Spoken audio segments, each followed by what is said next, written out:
रुखसती पे देखा तुमने बाप को रोते हुए? देखा होगा, सबने देखा होगा। इतना रोता है बाप बेटी की रुखसती पे कि वो बेटी के जनाजे पे इतना नहीं रोता। क्यों जानते हो? उसके जनाजे पे सब रोता है कि ये खत्म, इंतकाल हुआ, लेकिन रुखसती पे ना सब्र नहीं होता। एक ख्याल रह रह के सब रुलाता है। मैंने बेटी को चटनी खिलाई मगर इज्जत से खिलाई थी। मैंने बेटी को एक ही जोड़ी में कपड़े में साल गुजरवाया, लेकिन कभी बेटी पे दाग नहीं लगने दिया।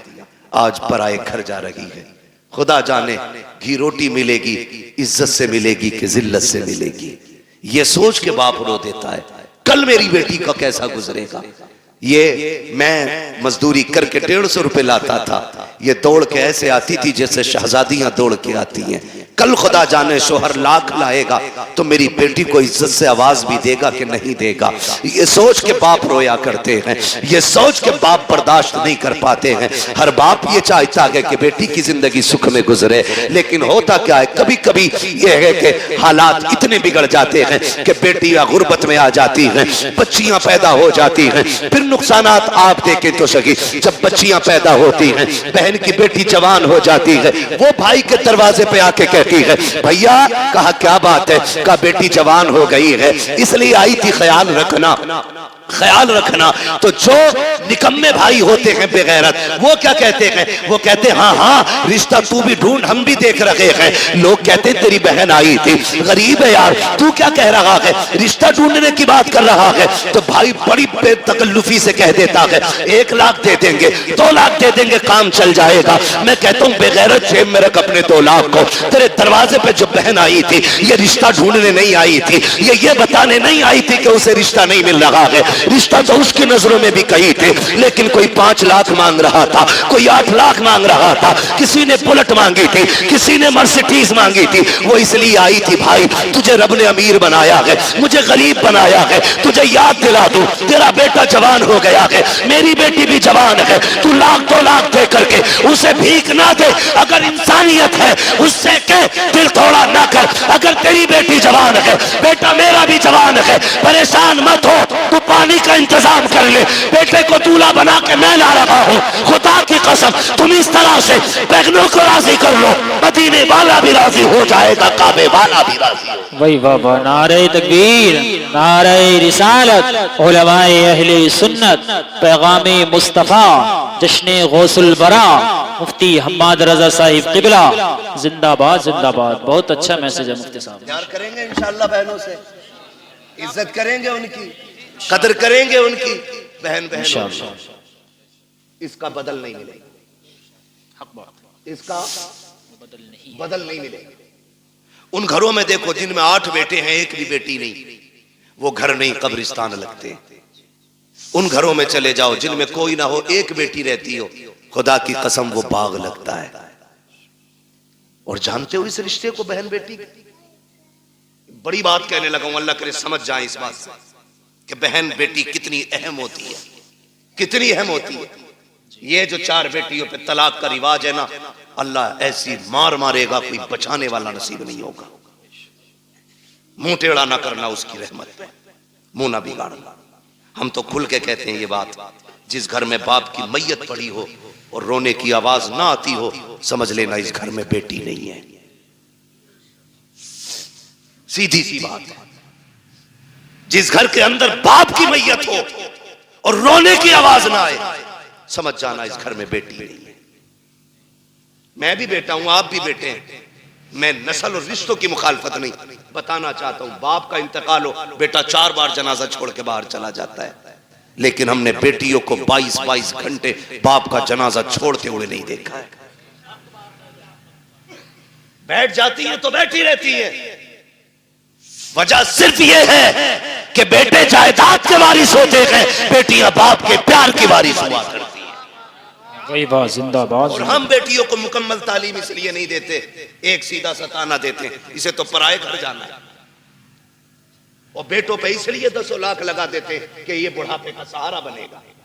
मेरे भाई सुन और कान खोल के सुन, बेटा अगर बुढ़ापे का सहारा होता है तो बेटी आखिरत का सहारा होती है। क्या बात। तू बेटे को LLB, BOMS, MBBS, IAS, IPS कुछ भी बना ले, तेरी मर्जी है, एक दिन ये नहीं कहेगा ये मेरे बाप की मजदूरी का कमाल है। और बेटी को सिर्फ कुरान पढ़ा दे, बाप को मरे हुए 40 साल भी हो जाएंगे, जब वो कुरान खोल के बैठेगी उसे हर लाइन में बाप का चेहरा दिखाई देगा। और जब भी कुरान बंद करेगी कहेगी मालिक कुरान पढ़ा मैंने है, इसका सवाब पढ़ाने वाले की रूह को भेज दे। ये बेटियां होती, इन्हें हम नहीं पढ़ाना चाहते, इन्हें हमने पीछे कर दिया। मत बनाओ बेटियों को IAS IPS, बेटियों को कनीज़े फातिमा ज़हरा बना लो। भाई वाह, ये तुम्हारी सबसे बड़ी महराज है, सबसे बड़ी महराज तुम्हारी ये है कि तुम बेटी को आलिमा बनाओ, बेटी को कारिया बनाओ, बेटी को कुरान की हाफिजा बनाओ। इससे बड़ी तुम्हारे लिए कोई और खुशी और इज्जत की बात नहीं हो सकती। बेटी खुद में एक रहमत होती है, गारंटी है। दुनिया घुमाओ, मुझसे लोग जब भी कहते ना दुआ करे 4 बेटियां निकाह नहीं हुआ, मैं हंस देता हूं। मैं कहता हूं टेंशन ले रहा है, टेंशन ले रहा है, टेंशन बेटे के निकाह की ले, बेटी की मत ले। इसलिए कि बेटियों की निगरानी के लिए रब की रहमतें मौजूद होती हैं। कई बार ऐसा होता है बेटी की शादी करता आदमी कहता बड़ा परेशान हूं, कुछ भी नहीं है हाथ में, और जब शादी हो जाती है कहता पता ही नहीं चला कैसे हो गई। ये क्या पता ही नहीं चला, क्यों? खुदा की रहमतें साथ खड़ी होती है। बेशक बेशक, फिक्र मत कर बेटी, टेंशन ना लो, मगर इनकी आमद का मुंह नहीं बिगाड़ा। मैंने बात छेड़ी थी बेटियों तो चेहरे बिगड़ जाते हैं। अल्लाह आपको सलामत रखे। बात समेटने लगा हूं।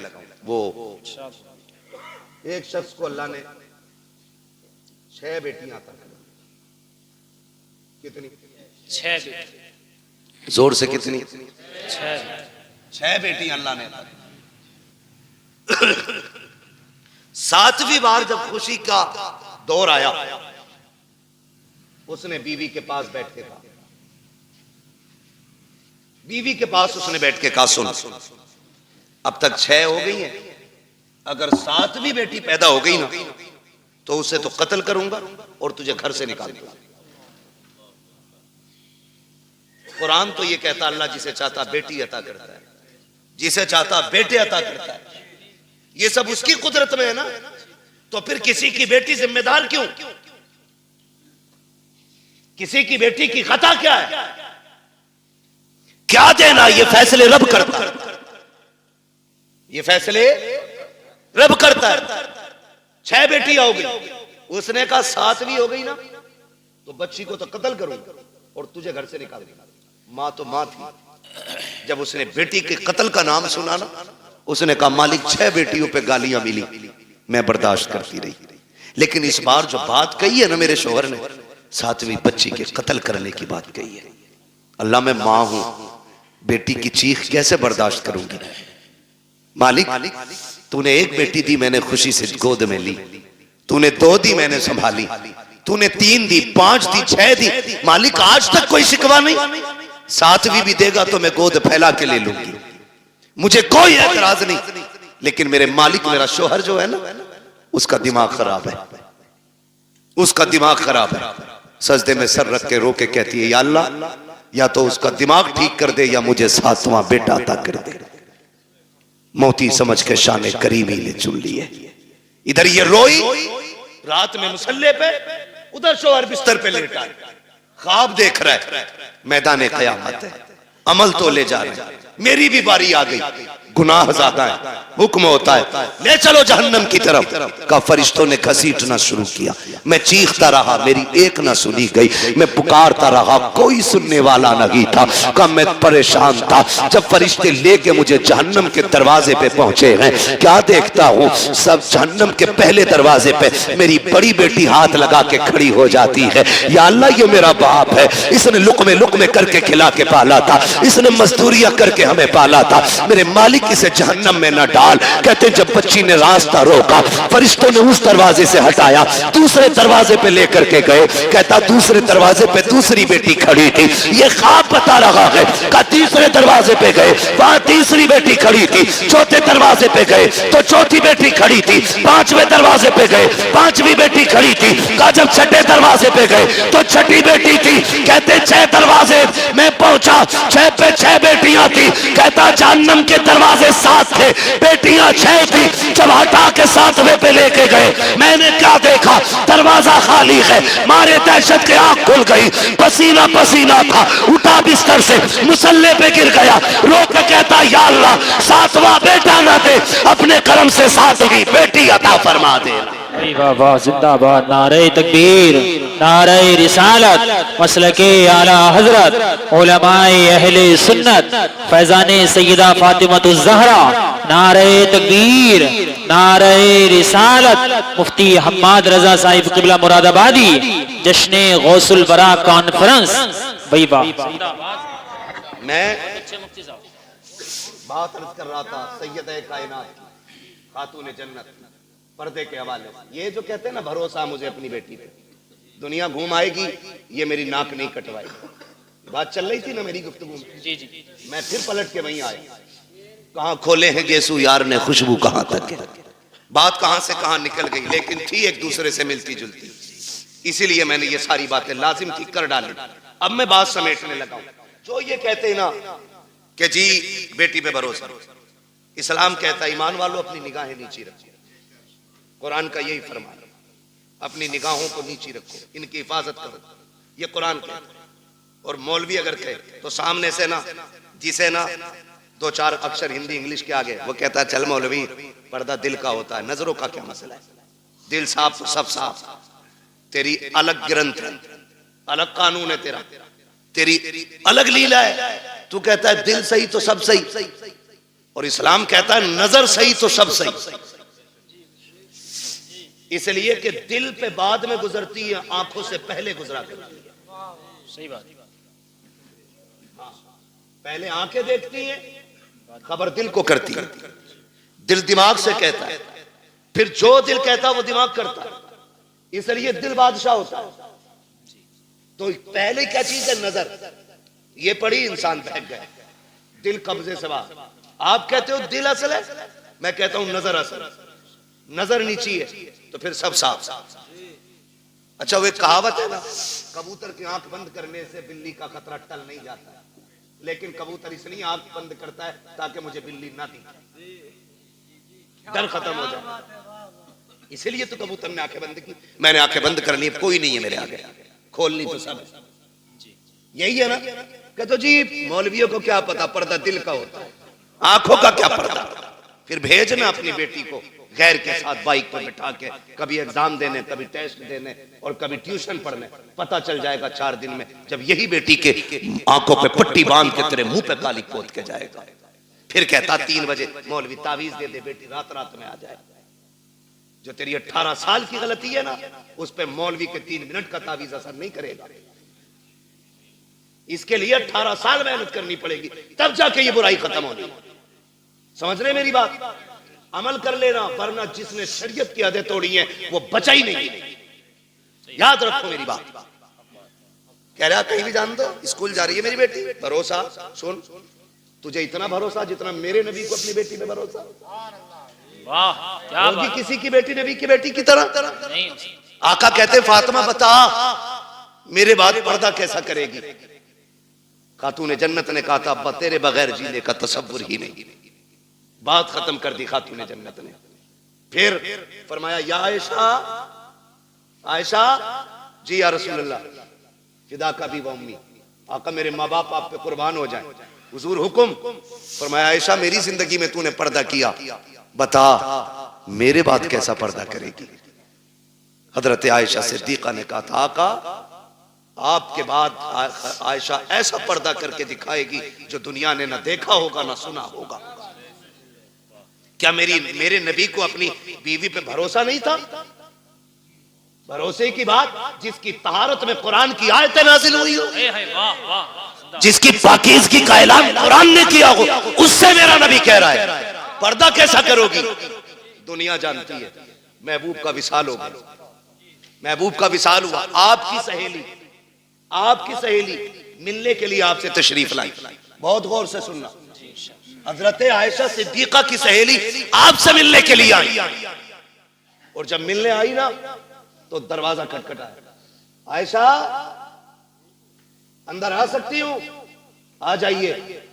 कहती जब आप अंदर गई ना तो हजरत आयशा सिद्दीका ने ना अपना चेहरा कमरे की तरफ कर रखा था। उन्होंने कहा खैर तो है, इधर चेहरा क्यों? कहा मैं पर्दा कर रही हूं, पर्दा कर रही हूं। कहा किससे? मुझसे। कहा नहीं। कहा फिर? कहा सूरज से छनने वाली धूप से पर्दा कर रही हूं। क्या हुक्म बदल गया? कहा नहीं। शरीयत बदल गई है? कहा नहीं। कहा फिर ये पर्दा कैसा? कहा मैंने महबूब से वादा लिया था, ऐसा पर्दा करूंगी जो न किसी ने किया होगा न किसी ने सुना होगा। कहा धूप से कैसा पर्दा? कहा ये धूप उस सूरज से आ रही है जिस सूरज पे शायद मर्दों की नजरें भी पड़ती होंगी। आप बात करते हो अपनी बेटी की, अपनी बीवी की बात करते हो। इस तरह से नस्लें बचाई जाती है। मेरे नबी ने सिर्फ कहा नहीं, करके भी दिखाया। जा मेरे भाई, अगर इज्जत बचानी है ना नस्लों की, तो बंद कर दो ट्यूशन, बंद कर दो ऑनलाइन तालीम। ये LLB की डिग्री तो लेकर के आएगी, साथ में इज्जत लुटवा के आएगी। तेरी बेटी शरीफ हो सकती है, लेकिन साथ में चलने वाले शरीफ नहीं है। मत मांगो बहू के हाथ में IAS IPS की डिग्री, पूछ सिर्फ कुरान पढ़ा है कि नहीं। हमें तो वो किताब सुना दे जो किताब खातून जन्नत ने अपने बाबा से पढ़ी थी। ऐसी बहू लेके आओ, खुदा की कसम कदम उसके आएंगे, करम खुदा का होना शुरू हो जाएगा। अक्लमंद वो नहीं है जिसने बेटियां IAS बनाई है, अक्लमंद वो है जिसने बेटियां कनीज़े फातिमा ज़हरा बनाई है। आप अपनी बच्चियों को पढ़ाइए, तालीम दीजिए, ताकि दुश्मनों की फिक्र और राय का सद्देबाब किया जा सके। इनकी कोशिशों को इन्हीं के ऊपर पलट दिया जाए, इनकी चालें इन्हीं पे बांध दी जाए। इसलिए लाजिम है हम मुस्तफा के दीन को मजबूती से थाम लें, मजबूती से थाम लें। और अगर पढ़ाना ही है तो अपने कॉलेज बनाओ, अपने स्कूल बनाओ, अपने इंस्टीट्यूट कायम करो, अपने इदारे बनाओ, और ऐसे बनाओ जिसमें पढ़ने वाली भी बेटी हो और पढ़ाने वाली भी बेटी हो। और फिर दुनिया की बच्चियों को कहो, आओ हमने कल तुम्हारे पास बच्ची भेजी थी, उनकी इज्जतें नहीं बची, तुम हमारे इदारे में आओ, खुदा की कसम जिंदगी भी बचा के दिखाएंगे, इज्जतें भी बचा के दिखाएंगे।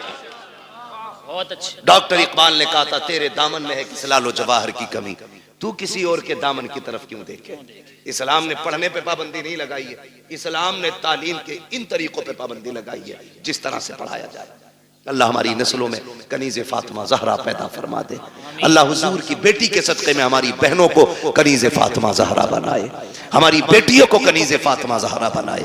अल्लाह क़यामत में सैयदे कायनात की जलवों के साए तले हमारी बहन बेटियों को जगह अता फरमाए। नौजवानों आपसे भी गुजारिश है, शादियां हल्की करेंगे इंशाअल्लाह, डिमांड तो नहीं करेंगे इंशाअल्लाह।